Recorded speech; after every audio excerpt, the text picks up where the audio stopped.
श्री अखिलेश दास जी की स्मृति को भी नमन करते हुए उन्हें विनम्र श्रद्धांजलि अर्पित करता हूं। आज का ये समारोह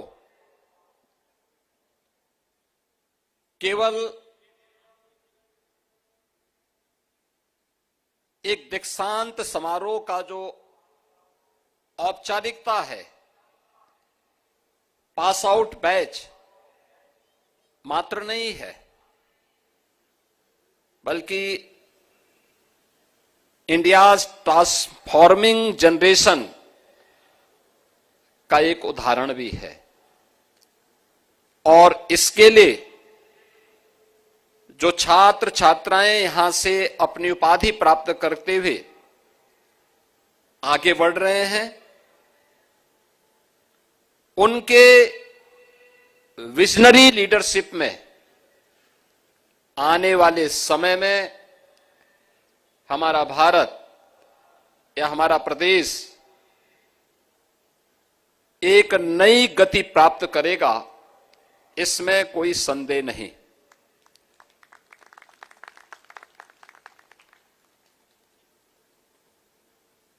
जब हम दीक्षांत समारोह की बात करते हैं, दीक्षांत समारोह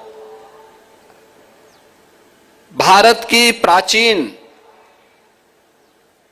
गुरुकुल प्रणाली का जो समावर्तन समारोह होता था, उसी का आज परिवर्तित रूप है। ये परिवर्तित रूप की जब हम चर्चा करते हैं, बहुत सारे प्रश्न हम सबके सामने आते हैं। भारत की प्राचीन परंपरा में जब अपनी शिक्षा पूरी करके कोई स्नातक अपने गुरुकुल से बाहर निकलता था, तो कुलगुरु के द्वारा जो उसे दीक्षा उपदेश दिया जाता था, यानी शिक्षा पूरी करने के उपरांत, तो वह इन्हीं शब्दों के साथ में कि सत्यम वद धर्मम चर, यानी जीवन में सत्य बोलना और धर्म का आचरण करना, किसी भी अच्छे कार्य के लिए कभी प्रमाद न करना, हमेशा अच्छे कार्य के लिए अपने आप को तैयार करना, अपने कर्तव्यों के प्रति सदैव ईमानदार बने रह करके उसका अनुपालन करना और अपने जीवन में सदैव अपने से बड़ों का सम्मान करना, यानी मातृदेवो भव, पितृदेवो भव, आचार्य देवो भव, अतिथि देवो भव का भाव, ये संस्कार हमारे मन में सदैव बना रहना चाहिए। भारत का कोई स्नातक जब अपनी शिक्षा पूरी करके अपने गुरुकुल से बाहर निकलता था, इस भाव से ओतप्रोत होकर के जब निकलता था, तब भारत दुनिया की सबसे बड़ी अर्थव्यवस्था के रूप में अपने आप को स्थापित पाता था। भारत तब दुनिया की सबसे बड़ी ताकत था। हम जो करते थे दुनिया उसका अनुसरण करती थी, लेकिन जब हमने दुनिया का अनुसरण करना प्रारंभ कर दिया, तो हमारी ताकत भी उसी प्रकार से कम होती गई। और आज भारत की स्थिति क्या है, यह किसी से छुपा हुआ नहीं है। यह एक प्रश्न हम सबके सामने सदैव बना रहना चाहिए, और इसीलिए कृतज्ञता का भाव हमारे मन में हमेशा होना चाहिए, हमारी पहचान बननी चाहिए। विश्वविद्यालय जिस विभूति के नाम पे स्थापित हुआ, बाबू बनारसी दास, यह देश का एक जाना पहचाना नाम, जिनका जीवन संघर्षों से तपा था। देश की आजादी के लिए हमें कुछ करना है और इसके लिए उन्होंने अपने आप को समर्पित किया। देश की आजादी के प्रति उनके मन में जो जज्बा था, उस जज्बे के साथ जुड़ करके देश के स्वतंत्रता संग्राम सेनानी के रूप में उन्होंने देश के अंदर काम किया। अग्रिम पंक्ति में लड़कर के उस अभियान को एक नई ऊंचाइयां प्रदान की। स्वतंत्र भारत में उत्तर प्रदेश कैसा बनना चाहिए, इसके लिए लगातार प्रयास करते रहे और उत्तर प्रदेश के मुख्यमंत्री के रूप में भी उत्तर प्रदेश की वर्तमान जिन भी कार्य योजनाओं को हम आगे बढ़ाने में सफल होते हैं, उनमें कहीं ना कहीं भाव इन्हीं विभूतियों के छुपे होते हैं, जिन्होंने उत्तर प्रदेश के बारे में उस समय सोचा था। आज उसे मूर्त रूप देने का सौभाग्य हम सबको उत्तर प्रदेश के अंदर प्राप्त हो रहा है। अपने उन विभूतियों के प्रति जिनके नाम पर विश्वविद्यालय स्थापित है, उनके प्रति कृतज्ञता का भाव, श्रद्धा का भाव हमारे अंतःकरण में हो। और दूसरा, जिस महापुरुष ने इतना बड़ा संस्थान अपने पूर्वजों की स्मृति को समर्पित करते हुए आधुनिक शिक्षा के साथ जोड़ते हुए यह संस्थान प्रदेश की राजधानी में दिया, स्वर्गीय अखिलेश दास जी, उनके प्रति भी विनम्र श्रद्धांजलि का भाव और श्रद्धा का भाव हमारे मन में होना चाहिए।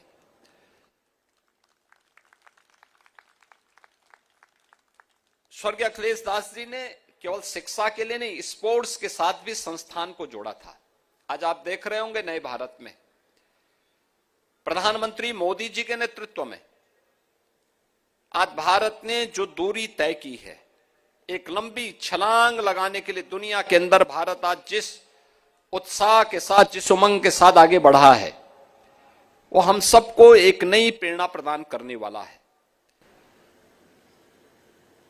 आप सोचिए कि 2011 में विश्वविद्यालय बनने के बाद से ही विश्वविद्यालय ने अपनी न केवल एकेडमिक एक्टिविटीज को बल्कि उसके साथ स्पोर्ट्स को भी जोड़ते हुए यहां पर एक साथ उन कार्यक्रमों को आगे बढ़ाया। आज तो स्वयं प्रधानमंत्री जी देश के अंदर इसको लीड कर रहे हैं। उन्होंने खेलो इंडिया खेलो के माध्यम से 2014 में पूरे देश के अंदर एक अभियान चलाया।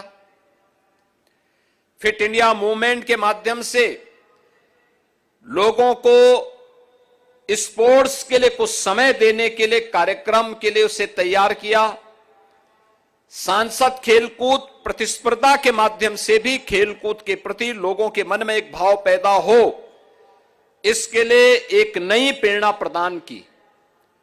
और आज आप देखते होंगे स्पोर्ट्स लोगों के दिनचर्या का एक हिस्सा बनता जा रहा है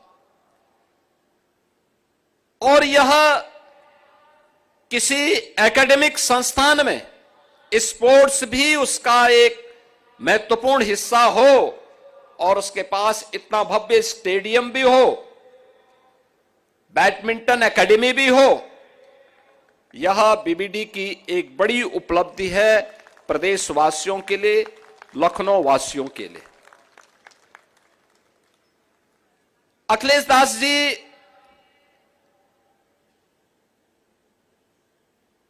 यूनियन कैबिनेट में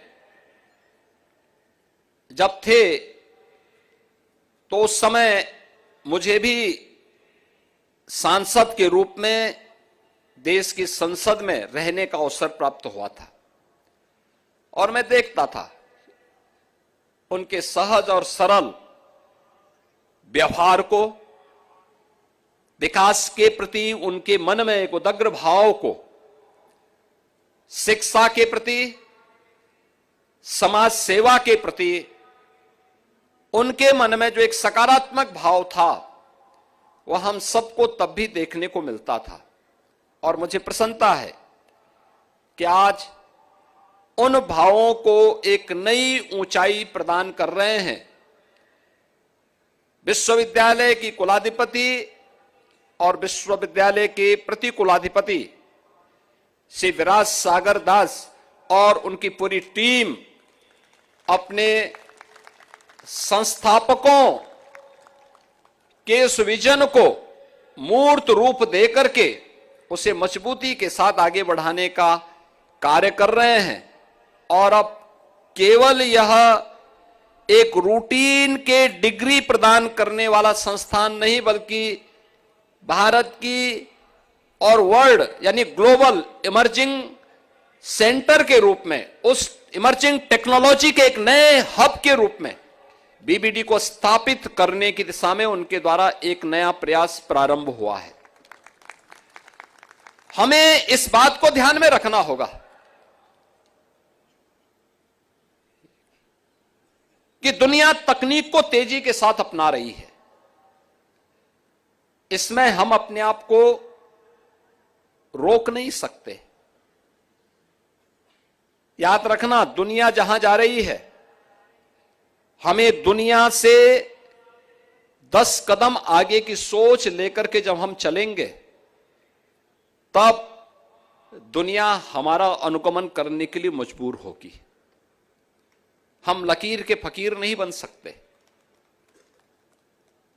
आपने पिछले 11 वर्षों में भारत की विकास की यात्रा को देखा है।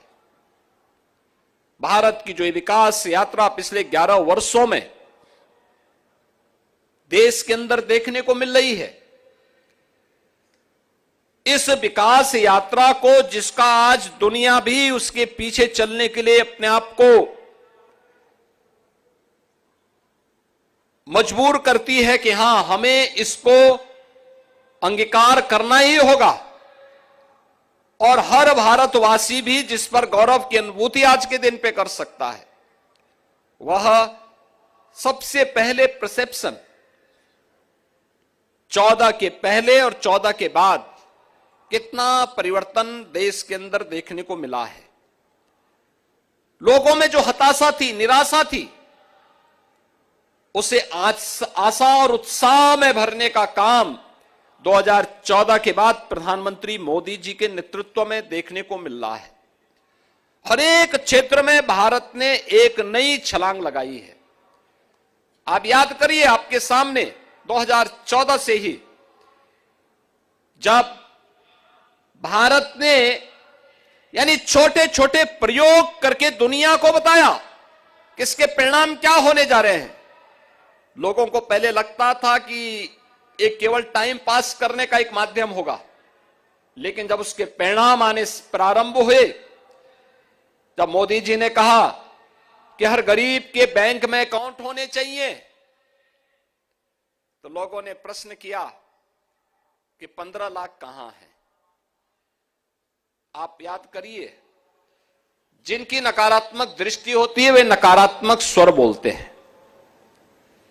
जिनको कुछ नहीं करना होता है, हर सकारात्मक कदम का वे विरोध करते हैं। और उन्होंने प्रश्न करने शुरू किए थे। मोदी जी ने उसकी चिंता किए बगैर हर गरीब के बैंक में अकाउंट खुलवाए, जो पहले एक मील की कौड़ी थी, बहुत कठिन था, नहीं हो सकता था, नहीं हो पाता था, क्योंकि कोई भी गरीब बैंक में जाता था तो बैंक उससे सबसे पहले एक अकाउंट खोलने के लिए 1000 रुपए की मांग करता था। उसके पास नहीं होता था। मोदी जी ने कहा 0 बैलेंस पे अकाउंट खोल दो। फिर उसके अकाउंट में कुछ धनराशि उपलब्ध करवाई कि अभी कभी उसको पैसे की आवश्यकता पड़ेगी तो उसको देंगे।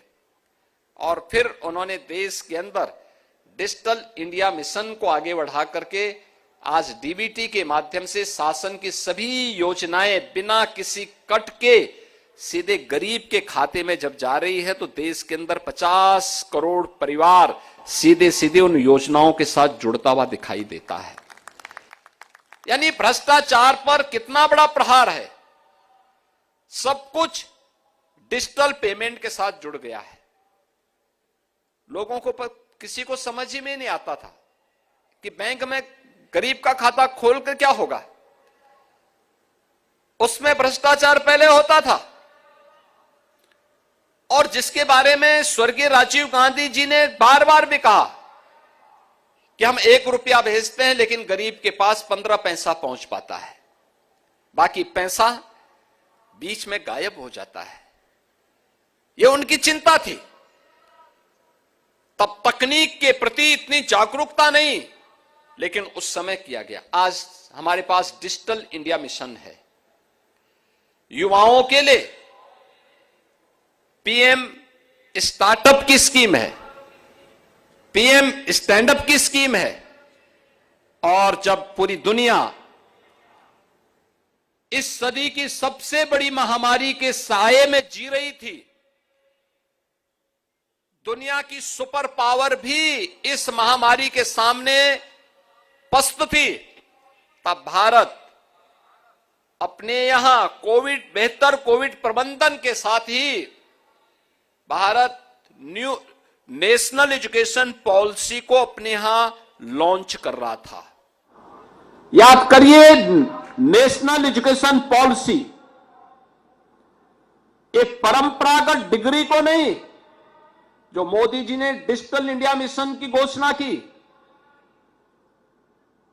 पीएम स्टार्टअप की स्कीम जो देश के अंदर लागू की थी, पीएम स्टैंडअप की स्कीम लागू की थी, पीएम मुद्रा की स्कीम जो लागू की थी, इन सबको जोड़ करके कैसे हम अपने यूथ की उन आकांक्षाओं को नया पंख लगा सकते हैं, इस दृष्टि से मोदी जी ने नेशनल एजुकेशन पॉलिसी के माध्यम से इसे आगे बढ़ाने का काम किया।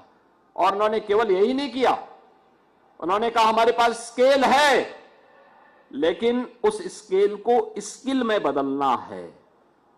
आप सोचिए, भारत दुनिया के अंदर सबसे बड़ा यानी भारत दुनिया का सबसे बड़ा युवा राष्ट्र है। देश के अंदर अगर आप देखेंगे, हमारी 56% आबादी ऐसी है जो वर्कफोर्स है, जो कामकाजी है, उसके लिए कार्य चाहिए, उसकी अपनी आकांक्षाएं हैं, उसके अपने सपने हैं। उन सपनों को उड़ान चाहिए, और इसके लिए हमारे संस्थानों को तैयार होना है। और इसके लिए मोदी जी ने वे तमाम स्कीम तो दी, लेकिन साथ साथ उन्होंने 2020 में जब कोविड जैसी महामारी के सामने दुनिया पस्त थी, तब उन्होंने भारत को नेशनल एजुकेशन पॉलिसी दी, जिसमें स्केल को स्किल के साथ जोड़ते हुए भारत को दुनिया की एक सबसे बड़ी स्किल पावर के रूप में स्थापित करने की दिशा में एक नए महत्वपूर्ण कदम को आगे बढ़ाया था। और स्केल और स्किल के इस बेहतरीन समन्वय का केंद्र बिंदु लखनऊ में अगर है तो वह बीबीडी यूनिवर्सिटी उसमें से एक है। इसमें हम सबको उसका एक समन्वित रूप यहां पर देखना चाहिए। हमें उस दिशा में आगे कार्य करना होगा। आज आप देख रहे होंगे हर एक क्षेत्र में आर्टिफिशियल इंटेलिजेंस का उपयोग कैसे हो सकता है। आर्टिफिशियल इंटेलिजेंस केवल यह एक टेक्नोक्रेट के लिए ही नहीं, डेंटल साइंसेज में भी उसका क्या उपयोग हो सकता है,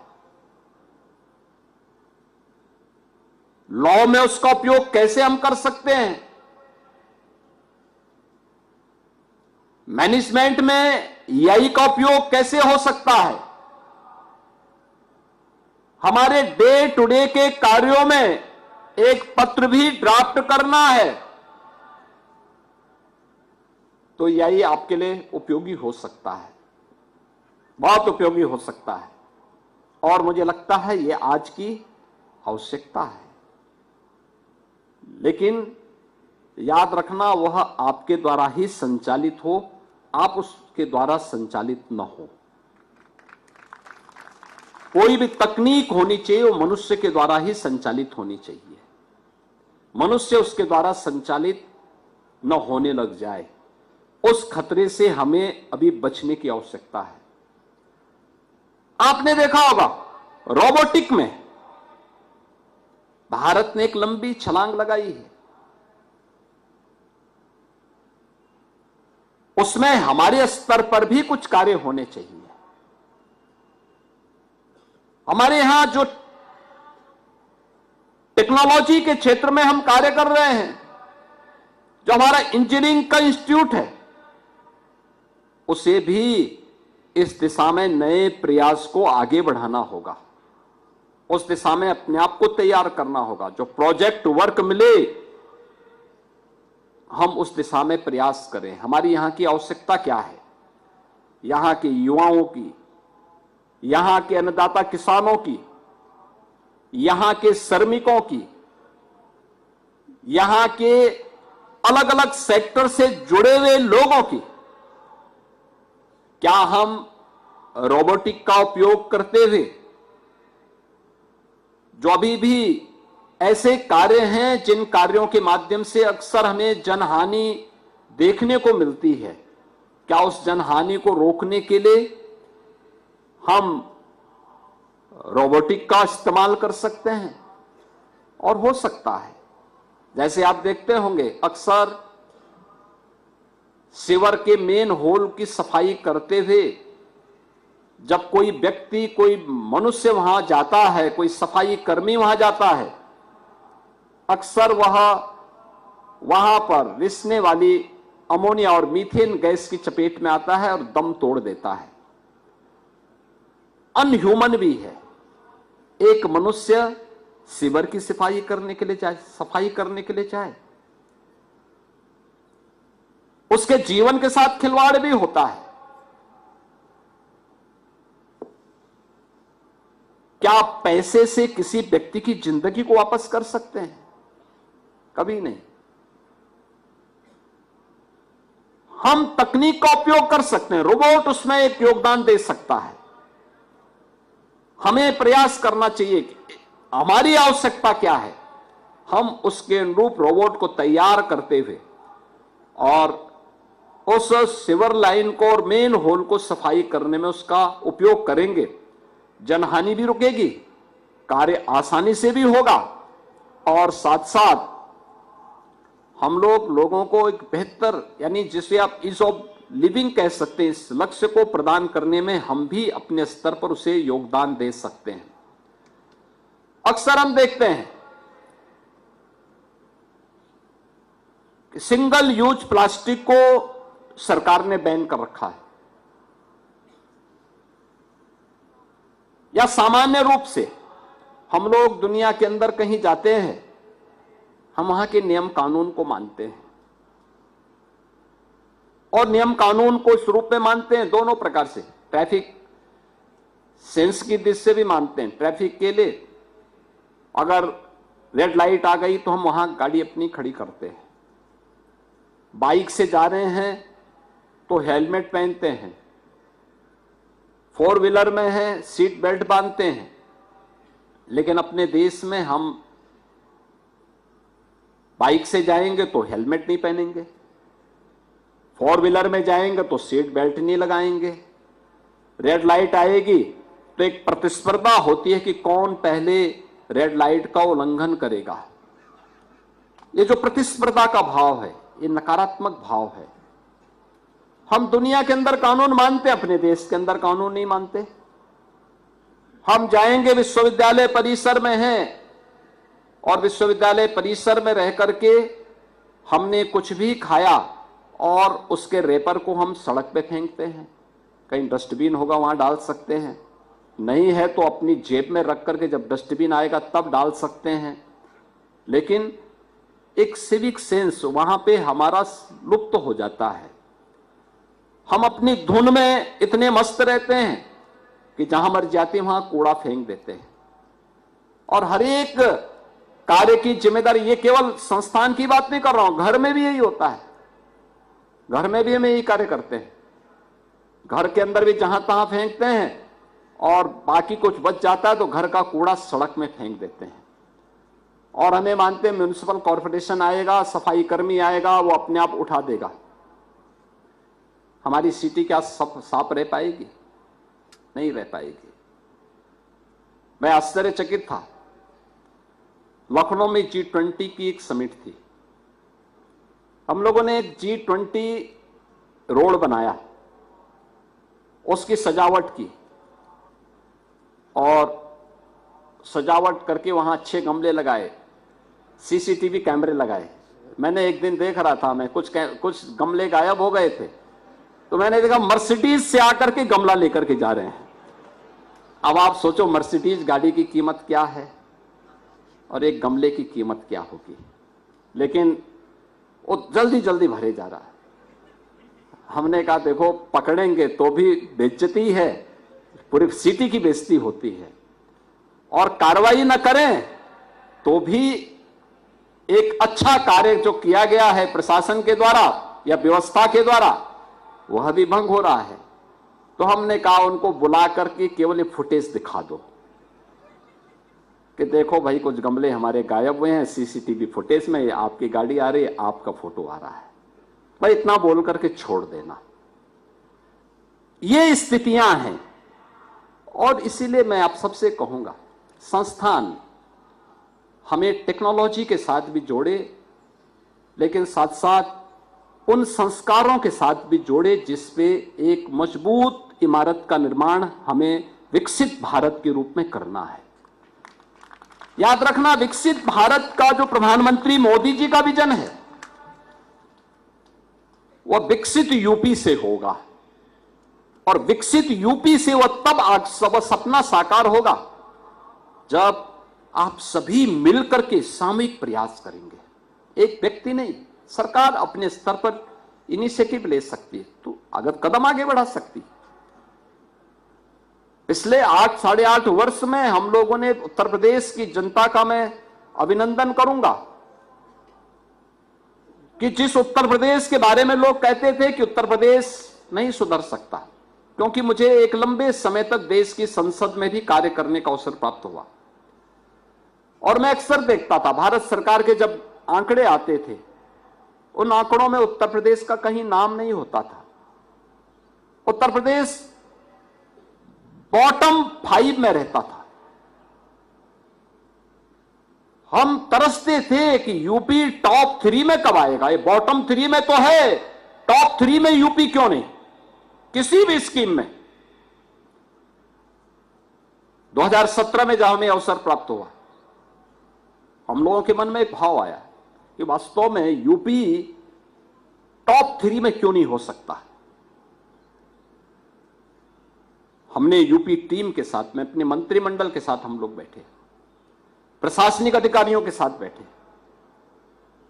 फिर मैंने उनसे कहा कि भाई देखो केवल प्रशासन को और मंत्रियों को यह काम नहीं करना है।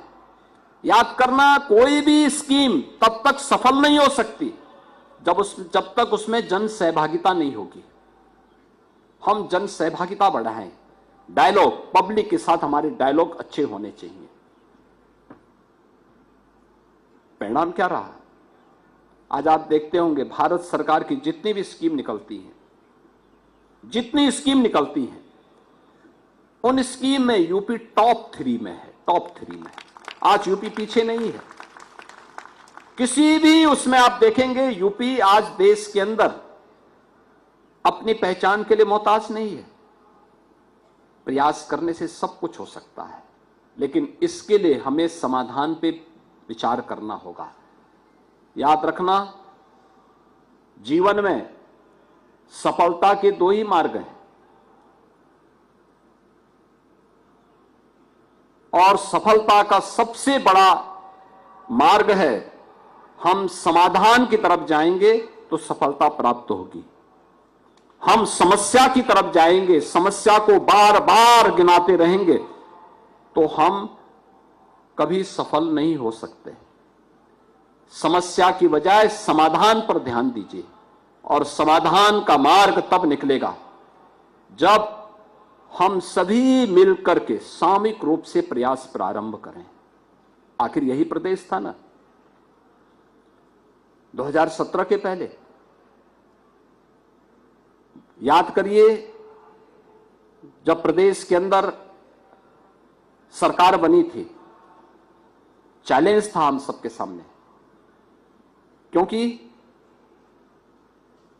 पहचान का संकट था उत्तर प्रदेश के सामने। लोग बोलते थे क्या होगा, युवा के सामने पहचान का संकट, किसान आत्महत्या करने के लिए मजबूर, बेटी सुरक्षित नहीं, व्यापारी भी सुरक्षित नहीं, नौजवान की आकांक्षाओं की पूर्ति के लिए उसके हाथ को कार्य चाहिए थे, अच्छे शिक्षण संस्थान ढूंढे नहीं मिल पाते थे, जो प्रदेश में नया निवेश की बात तो दूर, जो पहले से निवेश किए थे वे प्लान कर रहे थे, और भारत सरकार की मीटिंग में जाते थे तो उत्तर प्रदेश की गिनती कहीं नहीं होती थी। और उस समय जब प्रयास प्रारंभ हुए, हम लोगों ने कहा कि भाई हम सबको लेकर के चलेंगे। मोदी जी का जो मंत्र है, सबका साथ और सबका विकास, ये हमारा मंत्र होगा, लेकिन अपराध और अपराधियों के प्रति, भ्रष्टाचार और भ्रष्टाचारियों के प्रति जीरो टॉलरेंस की नीति के तहत सरकार कार्य करेगी। लोगों को लगता था कि सब एक घोषणा है। हमने कहा घोषणा नहीं भाई, देखो जब मूर्त रूप देंगे तो आप सब चिल्लाएंगे। और आज आप देखते होंगे उत्तर प्रदेश ने कानून व्यवस्था का एक मॉडल दे दिया। कानून व्यवस्था कैसे होनी चाहिए, देश के अंदर विभिन्न राज्यों में लॉ एंड ऑर्डर की स्थिति क्या होनी चाहिए, उत्तर प्रदेश आज उसका एक मॉडल देखा जाता है कि उत्तर प्रदेश ने यह कर दिया है। ये प्रयास करने से होता है, ऐसा नहीं कि उस पर नियंत्रण हो सकता है। जहां हर तीसरे दिन दंगा होता था, 8-8.5 वर्ष से आपने देखा होगा कोई दंगा नहीं, कोई शोरगुल नहीं, पर्व और त्योहार उत्साह और उमंग के साथ मनाए जा रहे हैं, और हर एक तबके के मनाए जा रहे हैं।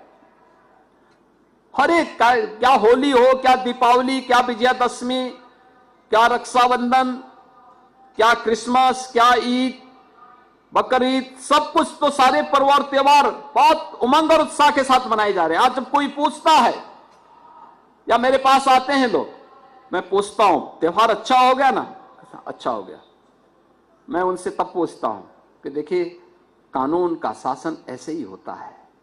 कानून शब्द लगता भले ही बुरा है, लेकिन जब उसको व्यक्ति अंतःकरण से स्वीकार करता है तो उसका फल ऐसे ही होता है जैसे दवा कड़वी तो लगती है, लेकिन उसके परिणाम सुखद होते हैं।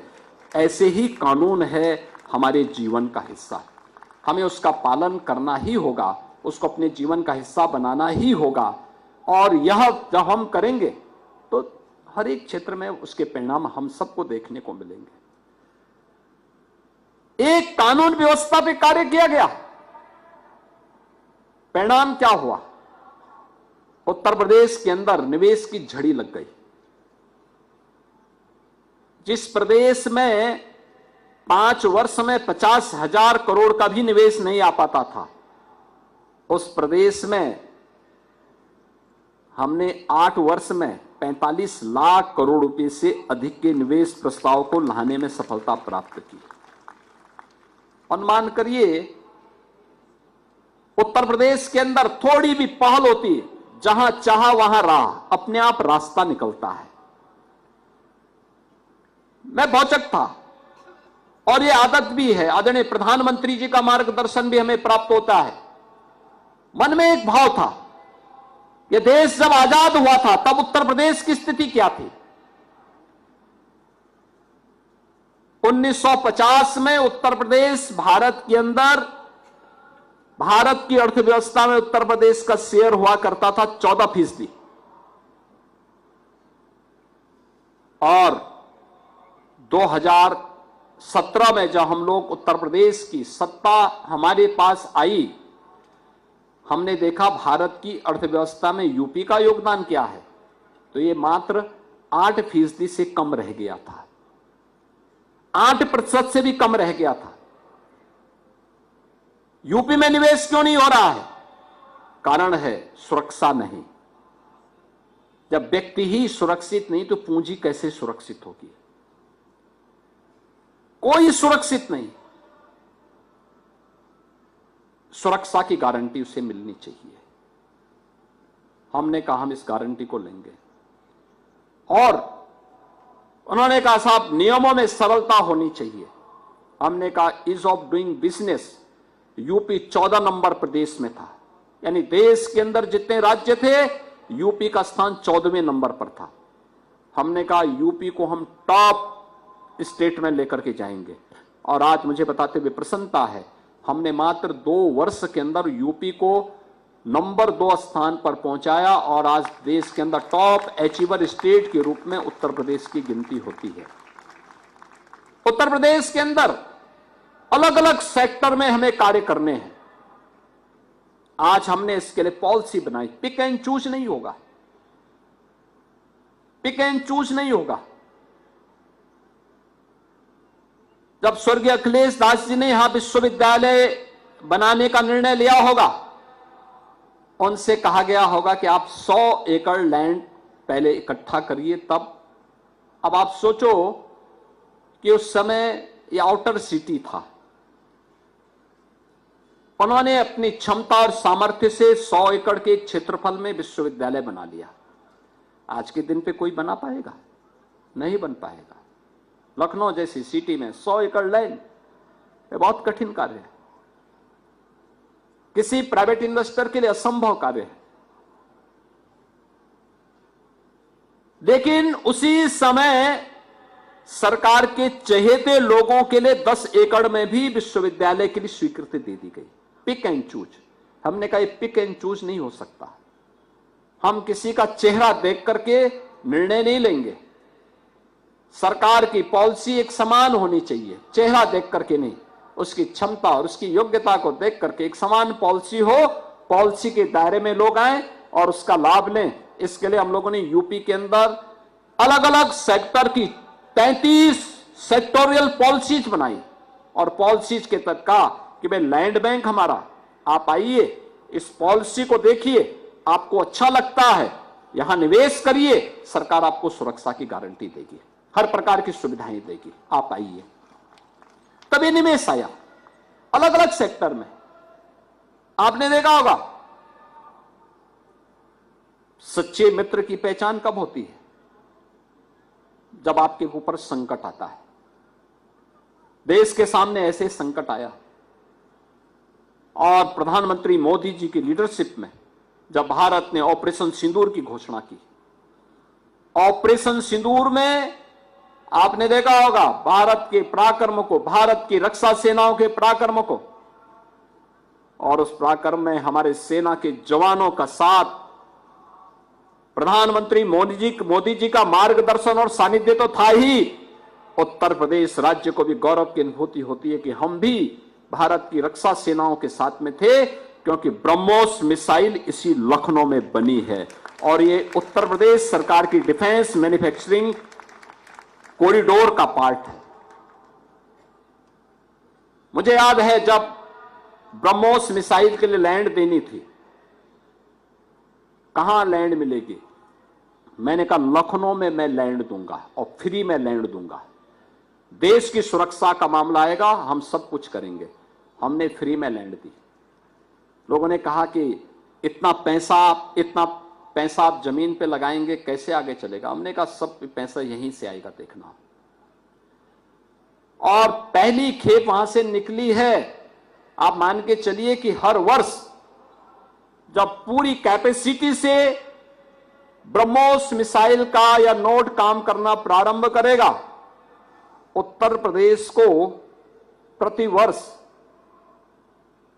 300 से लेकर 500 करोड़ रुपए का जीएसटी प्राप्त होगा। हमारी लैंड की कॉस्ट क्या होती?